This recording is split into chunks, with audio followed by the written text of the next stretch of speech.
From Tanganyika to Tanzania, a brief history of how Tanganyika and Zanzibar united to become Tanzania.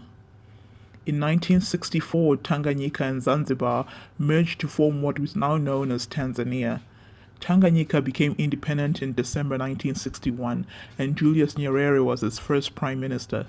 At independence, most high-ranking government positions were held by non-Africans, and the government relied heavily on the British for aid. In January 1962, Nyerere resigned, and Rashidi Kawawa became the prime minister. During this period, Tanzania began to actively distance itself from the British way of conducting business. They switched from a British model parliamentary system to an executive presidency. Regional and area commissioners, mainly from TANU, the Tanganyika African National Union, were appointed to replace the provincial and district commissioners who had governed during colonialism. By the end of 1962, the country had adopted a new constitution. Julius Nyerere returned to politics and ran against Mthembu of the African National Congress and overwhelmingly defeated him. 2 years after Tanganyika became independent, Zanzibar also attained its independence. However, the first new government was still headed by the Sultan Jamshid bin Abdullah and under the control of the ZNP-ZPPP coalition.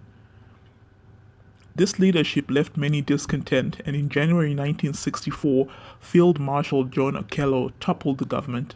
The Sultan went into exile, and Okello handed power over to the Revolutionary Council.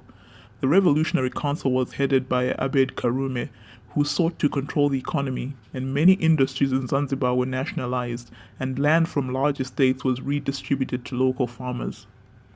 Following the revolution, President Nyerere proposed that Tanganyika and Zanzibar form a union, to which Karume agreed, leading to the formation of Tanzania in April 1964.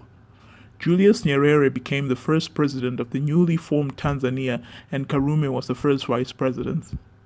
However, for the first 10 years of the Union, Zanzibar was primarily ruled by the ASP, the Afro-Shirazi Party.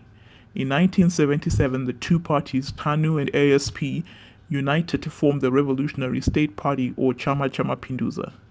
Thereafter, party and government were always closely linked.